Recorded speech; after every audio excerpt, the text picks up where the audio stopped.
in these movies, he's always working some blue collar job or something. Right. You know, as his so-called cover. You know, in this one he's working at it. I'm just gonna call it's Home Depot. They can put Home Mart all they want to. They can buy Home Depot and Kmart all they want. He works at home. He works at Home Depot.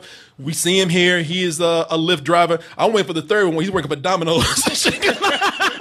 I don't do him like that, man. That fast.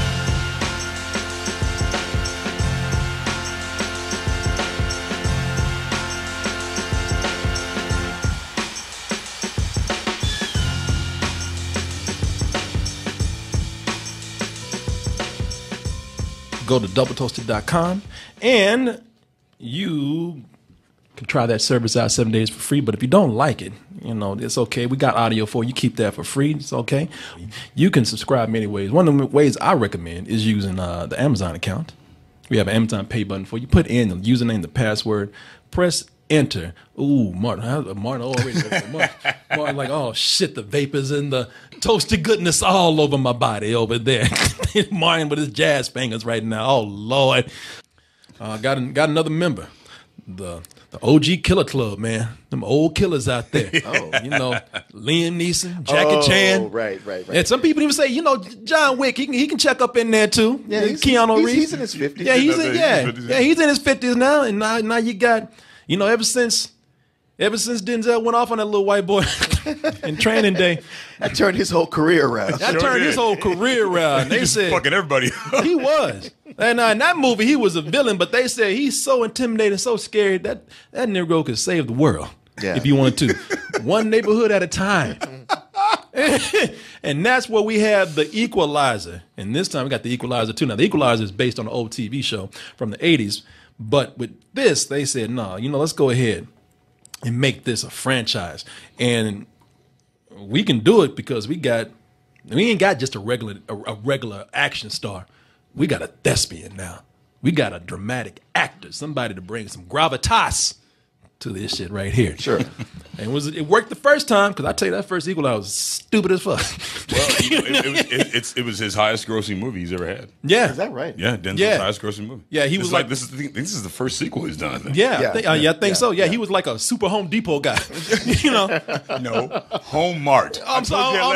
Oh, was it Home Mart? Yeah, it was a knockoff Home Depot. Man, it was Home Depot. Yeah. No, I know, but they spent so much money on his salary. Yeah. They couldn't get Home Depot to sign on, so it had to be Home Mart. Why wouldn't Home Depot want that? I don't know why. It's pretty much Denzel Washington advertising your store. It's like, hey, we don't just have things to home improvement projects. We have assassin's weapons. Yeah, it could have been the world's longest Home Depot commercial with Denzel. Yeah. Hey, you could use this to build a new deck or kill a guy. Or kill somebody. It's all here. Yeah, you can either build a new deck or avenge the neighborhood. But let's go ahead and look at this trailer right here for the Equalizer 2. He stopped working at Home Mart. Home Mart. He said, brother, you too crazy to work here. So now he took A lot of shit's gone down since you started. We've lost a lot of customers since you've been working here. So now you know what he said. You know, I'm gonna take my career into my own hands. I'm gonna drive for Lyft, where I can kill people on my own schedule. Let's go ahead and take a look at the trailer for the Equalizer 2. Samuel Lifton. They never saw that guy again.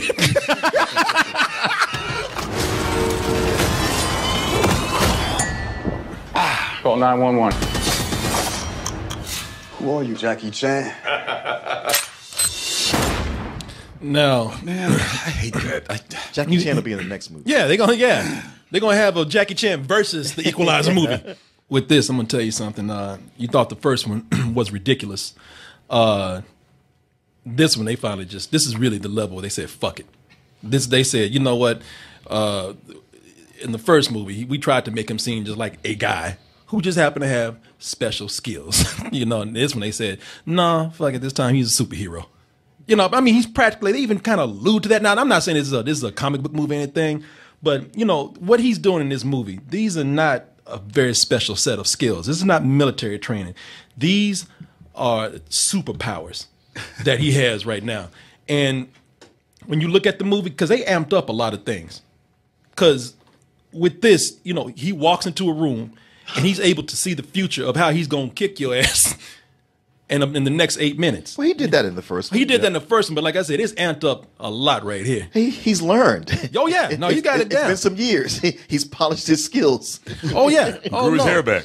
oh no, no, yeah, no. And that's what you know what, and that's a lot of times where you have to look at this and you have to decide how you want to take this movie right here, because you know he, like I said, now you know at this moment when he comes in, it's not like I am like trying to read the room. No, it's like I am looking into the future. I got a magic stopwatch that slows down time. And when you really think about it, this is the what we have here is somewhat like a true comic book character. It's the Punisher with Spidey sense. You know, I mean, that's been his thing with Man of Fire and the first Equalizer, where he was basically the Punisher. Oh yeah, exactly. No, and that is true. And you know what? And a lot of times, you would look at any other movie and be like, all right, you know what? It's way over the top. You know, I expect these heroes to do this. I mean, it's stupid as fuck, but you know, whatever. But Denzel has a tendency to actually make it look better than any other action hero out there, because before he goes in and commences to beating the shit out of everybody, he's gonna give you a nice monologue. Why? Because it's Denzel. Knocked on the wrong door tonight, Pops. Like even the table coming in, getting in on like table, like yeah, fuck this guy, man. Give me some of that shit. Looking at this movie, the action, at least for me, I loved it. Talk about things that are amped up. I love the action here, because the action here, it hurts, man. It look, you know, it like I don't know why people mess with this dude in this movie, because the thing is, you know, I'm gonna tell you something. When this man asks you to do something, don't ask questions. Give him his 5 stars on lips. Oh, yeah. I don't care what kind of shit his service you had. Well, he might not have been so brutal, but they called him Pops. Yeah, I knew I was his ass when he did that. That's Okay. it right there. That's Denzel too. I gotta tell you, though, he does have on a Pops hat. You know, he's like he's that old black dude that said at the barbershop, don't ever get a haircut, but he got on that hat from 1976. Don't get a haircut. Yeah, don't ever get a haircut. Somehow his coat. hair is always cut, but he never gets it here. And he still got that hat that he wore in the club in 1977. I'm not saying he's not wearing a Pops hat, but you don't to his face. But you don't call him Pops. Yeah, because I'm gonna tell you something. This man, when he hurts you, he wants you to hurt for the rest of your life. Oh, yeah. He wants you to remember who whooped your ass. Yeah. When he breaks a bone in you, you know, he don't, like a lot of times in these action movies, somebody get one arm broken. He hit like you have about 5 90-degree angles in your arm by the time he's done with you. No, he's got that whole Batman thing going where it's like, yeah, it's not enough to put you down and knock you out. I'm gonna cripple you in some way, so Right. I don't have to worry about coming back for you again. Oh yeah. No. Nobody in this movie whose ass he whipped is getting back up anytime soon. Oh, no. Right. Everybody's in Yeah, traction. that's physical therapy. Physical therapy. Yeah. You're never walking again. Yeah. Football career, that's done. Yeah. You have about a week to go. Your stomach's wide open. He folds arms like he's about to put him in his luggage or some shit. And people just take it, ow, ow, ow, ow, ow. Last night when I was sitting next to Corey, every 5 seconds, damn, shit. Yeah. Ooh, I went to the emergency room after this shit. I had to laugh in that the first scene where he does this on the train to Turkey. Oh. Because he walks in there wearing that fake beard. Oh, man. I could have sworn, I was like, does that beard have a rubber band around it? Let me tell you. Me and Corey were laughing too. Come on. I mean, no, look, I'm going to give this man his credit because, like you said, this man's in his 60s. We believe that he's a badass. He's a badass dude. But the motherfucker is not a master of disguise. This motherfucker looked like stocking cap Lincoln right here. I mean, He looked like he's going to a costume party. those glasses might as well have a Groucho nose and a mustache on Yeah. them. And the funny thing about it is, he didn't need it. No. He beat the fuck out these dudes. When he came in, he's talking like Denzel. You know, he didn't need the disguise. They said, "Are you American?" He goes, "Yeah." And then Yeah. remember the crowd kind of laughed. It was like, "Why the fuck are you dressed like Why that?" you dressed like this There's shit? no point. And I thought, you know what? And I thought, like, you got this beard. I mean, you don't need it for, like, your cover. I thought you were going to take the shit off and kill somebody with it. That's the beard he had on. Yeah, that's the beard he had on. Took it off and choked him out. Made that motherfucker's mustache twirl. Took the rest of his hair off. Now that is a sillier part of the movie. Like, you know, that I know, I expect him to pull it snap back. and the shit snapped back up. This motherfucker cut his pubic hair and just rolled his face in it. Yes. They'll never recognize me. You know, but see, that's the thing about it, because he's so smooth in the movie. He's the one that's holding this movie down. Yeah. There are certain things that he's so good in keeping this movie together. They didn't need to do that. That is just stupid. It's almost like it was almost like going to be the end of the movie, but they said, "Man, get this shit out the way, because we don't need to end the movie on this shit right here." With Denzel looking like a hairy nutsack. We don't need to. Even he looking like, why the fuck y'all got me in this right here? Drinking tea. It doesn't need. No, you're right. It does not. It did not need to happen. Yeah. Because because my man here, he's the one that's doing this, man. Everything in the movie is ridiculous, and he's the one that is holding it down. And you know what? And that is okay, because some of the more ridiculous things about the movie actually played to Denzel and his strengths. As we said, in these movies, he's always working some blue collar job or something. Right. As his so-called cover. In this one, he's working at it. I'm just gonna call it. It's Home Depot. They can put Home Mart all they want to. They can buy Home Depot and Kmart all they want. He works at home. He works at Home Depot. We see him here. He is a Lyft driver. I'm waiting for the third one when he's working for Domino's. I gotta do him like that, man. With that face. Don't do my man. That's our hero, man. You know what? That's his disguise.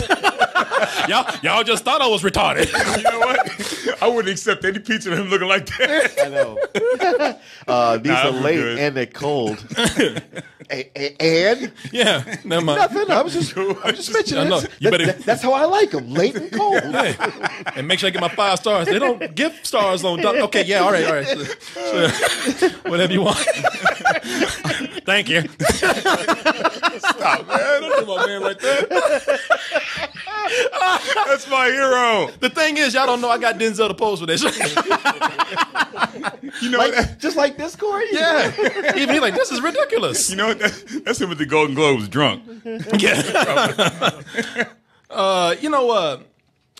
But with those things, the reason why him doing these jobs played to him is because with Denzel being in the movie, the cool thing about it is that these jobs, they're given to him because they do, as far as the character goes, they want to make this character more human.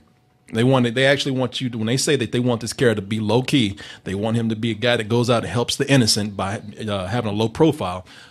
That's the way to do it. Have him do all these small jobs that normally a guy with these skills would not take. That makes sense. Sure. Well, it builds on the legend of who he is. Yeah. He was a CIA badass, killed a lot of people. His wife died. He's looking back on his life, and it's like, man, I can't undo what I did, but I can go forth and do good works just amongst common people. And through his job, either at Home Mart or being a Lyft driver, he's able to reach so many just regular people who need help. Yeah. And help them when he can. And the thing is, that plays to Denzel. The reason why Denzel is so great in this film is because, and great for this film, is because Denzel is not approaching this as an action star, an action hero. Yeah. He's not The Rock.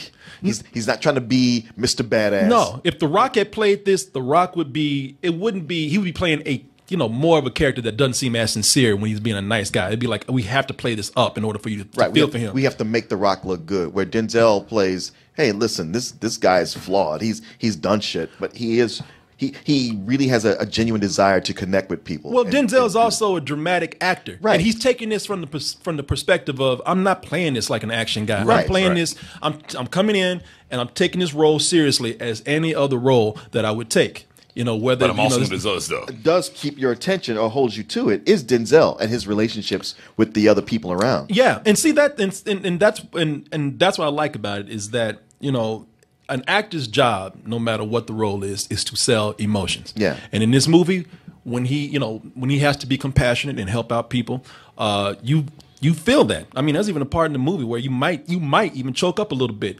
When he has to be menacing, you buy his menace. Yeah. He sells the emotions well. He asked somebody. It was so bad. He had to ask somebody something twice in the movie. And he wasn't fucking around for that second time. Oh, no, he told somebody, he said, give me a hand. That person, I don't want it. And he's like, give me your fucking hand. That dude put a bow in. He's like, hey, take him. And watching it, didn't you feel like, man, just give me your hand. Man, right, give me your feet. Do what he says. When I say they go over the top with everything in this movie, they go over the top with everything, not just the action, but also this man's heart of gold. Now, when the Equalizer is in your neighborhood, crime not only goes down, but your vegetable garden is growing better. The air is fresher. Dare to keep kids off drugs? Yeah. You know, Why should he just stop? I know.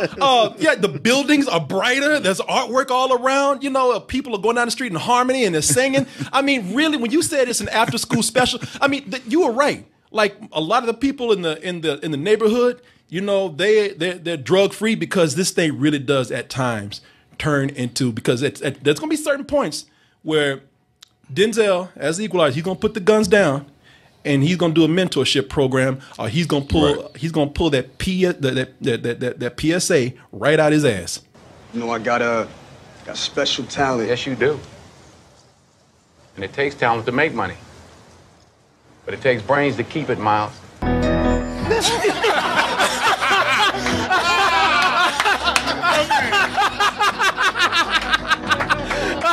He's serious with that shit too, man. Oh my God!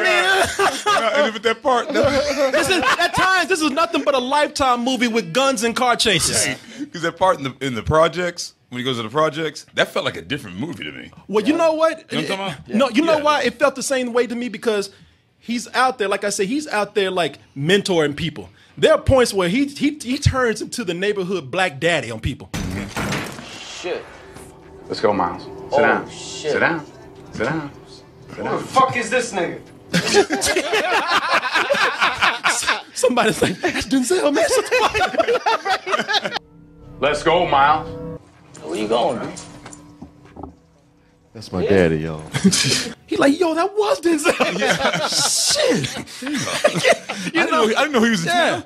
Boy, don't let me catch you hanging out with this crowd. Don't make me have to shoot your ass. You know, get your ass up and get home. And that boy's like, man, you ain't my dad to say that shit again. Yeah. You my daddy. All right. Man, my daddy said I gotta go home. And them dealers didn't even try to cap back on his ass. And everything. They were like, yo, who the fuck was that? That dude badass. He killed about 13 dudes at a Home Depot. Yo, but first they were getting aggressive, then they saw the boy walk in like this. They were like, oh, never mind. 8 Miles, get your ass up there. That's you know what, the guy that they had playing Miles is this guy is Ashton Sanders. He was in Moonlight. I actually think that. Oh, Now this guy is nothing but a plot device in the movie. He's nothing but something to give. he's Ralphie from the first one. Yeah. He's there to show that Denzel is more of a protector. A guy, he even has more compassion now. Right, sure. You know, that's his, you know, and I like the actor. It gives him a showcase. It does, and that actor is really good. In Moonlight, He is good. He played the middle stage of the lead character, and he played a very shocked character in that movie, coming to grips with his sexuality. Here, Yeah, he's my favorite actor. In, I loved him. And here, he's actually charming. He's actually a little more. He's got a lot more charisma here, and I really like him. Now, the way they had him play that role half the time. You had me laugh. You like most of the time when he come into a scene, he's slithering like a snake. A snake, yeah. Yo, Mr. McCall, I'm gonna draw you some pictures. You like to paint? Looking like he crying half the time. What you mean you got to prime it first? It's the way they had him play. How he walked in on top? Yeah. Yeah, it was. He wouldn't walk in. He slithered in. Yeah. Mr. McCall. That's the thing about having that kid in the movie, and also having all the actors in the movie. Antoine Fuqua, who, of course, is directing one of my favorite movies, which is Training Day. There's a time when he would actually be, you know, either he'd be good with some actors, and a lot of times he'd just make a slick-looking movie. Like Magnificent Seven is a movie that has a lot of great actors in there, and it's just a slick-looking film.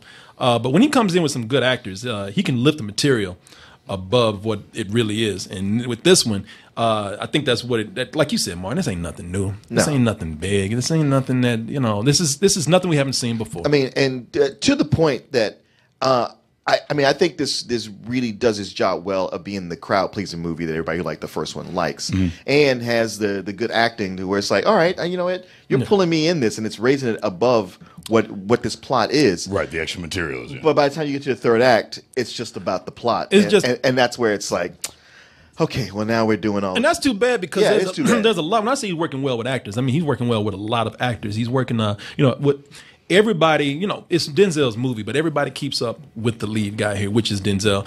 Pablo Pascal has some nice, quiet moments with Denzel in the film. I went to your funeral, grieved a long time over you. Susan, she knew. You know, with these guys right here, the movie takes time to let them actually. It's not all about the action. It does take time. It's almost like Antoine Fuqua said, "Man, I got real actors. I got to give them something to do here." Let them do something. Yeah. Melissa Leo in the movie, you know, she does. She has moments, a quiet moment or two. You know, two great actors having their time. The only person I would say is wasted is Bill Pullman. Oh man, they wasted the hell out of him. It's almost like they took some of his scenes out. I bet you he had a bunch more scenes. Maybe so, but you know, he was in the first one, so they were obligated to keep him around. Right, actually, they used him less in the first one. Oh, he had like one or two scenes in the first one. He has more scenes in this, but they don't let him do anything. My lament is that Melissa Leo wasn't in it more because I just think she's fantastic. I love her in everything she's in. I do too. Man, she's great. No, there was a moment where her and Denzel are listening to John Coltrane. They're having like a nice dinner together. They do really write them as characters. I mean, it is like praising somebody for doing the thing they're supposed to do, but so often that's just not done at all. No. I mean, you know, like I said, they give them time. We got good actors. We're not going to waste them in this film. Right. You know, it's not. It's almost like they had aspirations of being like near the first Jason Bourne movie or something like that. Which this is nowhere near that level. But you know, they try. They slow down the movie and let these people have it. Now I'm going to tell you something. The movie is whatever's bad in here, it's purely a script thing, because it's not like it's a badly made film at all. The movie actually, again, for an action film, it's supposed to move quickly. It does. You know, and it's in small parts where when it does slow down, it's because it turns into a very generic plot. There's parts of this where Denzel turns into a detective, and it feels like a TV police show. Right, yeah. You know, and I think which wouldn't be bad if us, the audience, wasn't watching, going like, "Yeah, we already figured this out." Yeah, we already knew this. Yeah. But the problem is, they already showed us what we needed to know, and we had to watch him figure it out. Right. Sorry, excuse me. So it's just kind of annoying. But I will say this: what's up? One of the best car chase scenes I've seen in a long time. That was good. That was a really good car chase. Car fight. Oh yeah, car chase fight. Fight. No, well, you got it right. It was shot amazingly. Yeah. I'm sorry. As far as the car chase goes, look, it's dumb again because they are knocking all kind of cars off the road, and the police didn't show up at all. You know? Okay, but the way they stage it, the way it's a fight and the camera work in that, the way that like there's a scene here where Denzel is actually. The car's moving, Denzel is beating the guy's ass, and the camera's going around them. And I thought, like, you know what? They put work into that. That's cool. I mean, you know, we're not expecting anything beyond like a standard car chase anyway. They put some work into it to make it rise above that a little bit, even if it is absurd. They just want you to be thrilled. And really, when you see it, you will. I mean, there are people in the movie cheering because they do a good job of setting villains up that you want to see. Beat down. Like these frat boys over here. Yeah, like these bros right here. Bros. Yeah, these Wall Street bros. Wall Street bros. Bros, yeah, you know, it's cheap, but it feels good. The crowd is cheering. There was one woman in there who cheered for everything. Yeah, I know. Yeah, I mean, goddamn. Yeah, there's one woman. She clapped every time he whipped somebody's ass. No, she clapped every time Denzel figured somebody out. When somebody has shifty eyes, but then he'd look and see him, and then she'd be like, "You get him, Denzel." She did. You know, it was like somebody's old black mama doing that. Yeah, it was somebody's mama who always wanted to fuck Denzel. You know? Yeah, man. She clapped every time. Every time he had a good line. Yeah. Every time he said like something, you know, funny to somebody or cool, she would. Oh yeah. No, everything. You know, you can't say anything because they're enjoying the movie. Well, you know what? Oh no. Yeah, that's the thing. It's like, I might laugh at her, but I was like, you know, this movie is just effective in that this movie is for her more than anybody else. Right. It's designed for people like her who saw the first one, who like, man, I want to see Denzel kick some more people's ass. Mm-hmm. Yeah, and I have to tell you something. You know, Antoine Fuqua with this, he does well with not only actors, but now, you know, there's a good balance of being, you know, having great actors and also delivering on the action, including the action set pieces. There's a part near the end of the movie. The climax sets place in a town near the a beachfront property town. It's like New Hampshire, right? Yeah. In the middle of a storm, a typhoon almost going on, and the wind is blowing to where it's almost injuring people. You know, the guys like but You know, they got the elements are dangerous themselves. He does a good job at actually setting that up. The only thing that I can say is that the villains are just dumb themselves. Jesus. Well, it's not even just that they're dumb. We're not saying they're not dumb, but I mean they come off as badasses in the beginning, but they have a clear objective. Like, we're killing people because we're trying to cover our tracks. We don't even want anybody to know we're doing this. Yet by the end, they don't seem to be concerned with covering their tracks at all. They don't seem to be because it's like, hey, I'm trying to cover my tracks, so I'm gonna kill this person. You just created more tracks, and I'm gonna kill you because you know I'd kill them. Well, more tracks, more tracks, more tracks. You're leaving bodies around For no reason. Yeah, for no reason. This shit's gonna be found. And you know, and the other thing is that, you know, these are people who at some point in the movie they know this person, and they get to know what this person is like.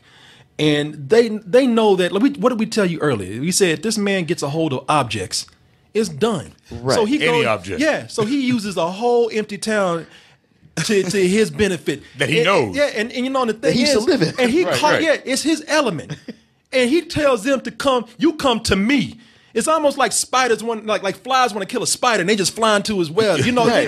they go into his element, Right. And they don't even think about it. This is a place where man knows everything, and they're still like, "Come on, boys, let's get him." And it's like when they get there, of course, he starts Home Alone in their ass. Yeah. He got traps everywhere, Just like he did at Home traps Depot. everywhere. He killed somebody with a bakery, and laughed about it. You know what? And speaking of him killing somebody with a bakery, a lot of his kills, especially that one in the bakery, it's brutal. Oh, God. Yeah. Gory. He is not fucking around this time. Yeah, he killed somebody like he was mixing a cake. He killed somebody with Duncan Hines. Man, you know what? Look, this could have been a generic action movie, and it is. But thanks to the talent that they have in here, they're actually able to. And thanks Rise to a above. director who can actually have a good balance, he brings experience to something that is kind of generic. It raises it above that. It's a low matinee for me. What do you say, Mark? Oh, you know what? I did not know where you're going to fall on it. Yeah, it's the big thing is how do you compare it to the first one? And I honestly felt like the first half of this was better than the first one, but the second half was not. Because thinking back to I remember how I felt watching the first one. I was like, well, okay, it's a dumb action movie where Denzel is the invincible Superman, and then later I saw it on cable one day over Christmas break, and I was like, you know what? Fuck that. This is a really entertaining movie. Yeah, it really does accomplish what it's going for, you know, with all the whatever's dumb about it. And yeah, with this, I like the drama so much better in the setup for it. It's just that the second half where it focuses more on the plot, even though with some great action set pieces, I still probably like the first one better. So it evens out. But I'm like you. I was entertained enough to where I was like, yeah, it's a low matinee. Yeah. I probably don't even remember half of this. I don't even remember Bill Pullman was in the first one. But yeah, you know, but I'm not going to remember this movie too much. But I'll be lying if I said I wasn't entertained. What about you, Bill? Well, I'm pretty much landing on what Martin said. You know, I love the first one. This one's pretty much note for note. Like, you know, the fat dude Ralphie is basically the black kid in this one. Right. Why they always have to give fat people in movies names like Ralphie or Artie or something? Oh, they always do that. But anyway, I was thinking about that earlier because I watched it in preparation for this. Sure. But you know, I kind of like the fact in the first one that he's just going after one mob. Like just breaking them down piece by piece, you know what I mean? Instead of like this one, it was like there's a lot of shit going on in that lift. Yeah. God damn. It's like, you know, a raped woman. Yeah. You know, this other guy, the old Jewish guy. And I mean, there's all sorts of kind of stuff going on, but it's pretty much note for note. But and also I like the villain more in the first one. But this movie is very entertaining. Even though it's note for note, like you said, the actors really elevate the material. Also, Melissa Leo and Denzel, it's like you think they've been friends for 30 years. True. Yeah, I mean, yeah. wow. It's like, I mean, they really do have a lot of that chemistry. Yeah. And they got a lot more scenes together in this one. So, I mean, I fall on a low matinee. Okay. All right, then. Yeah. If you see this, I don't think you'd be disappointed. I mean, No, not at all. you know. I don't know. You say that. Well, the gore thing is one thing. Like, my mother wants to see it, and I was like, I don't know. I should get over it. I don't know. My mom gets weird about that gore. Like my dad would love it, but my You know mom- what? I just don't understand why Denzel had to do that. You know, and I love him so much. And that's the thing about it is that, you know, with this, you have to keep in mind it is a gorier film. I mean, like I said, when they try to hurt people more than they did in the first one. Yeah, because Talk about double tap. If you remember in the first one, he pulls the sledgehammer off the wall, goes away, does something off camera, and comes back and hangs it, and it's just got a spot of blood on it. Yeah. You have Great to scene, imagine by the what he way. did. No. Yeah, Great it's a scene. great scene. But if he did that in this one, they'd show you. No, and this Swing after swing. Yeah. Yeah. No, this damn. one they would show you exactly what they did with that sledgehammer. So, you know, yeah. So if your mother doesn't like gore, then you need to tell her that. There's plenty of it here, and you know, boy, you know, Denzel's dangerous.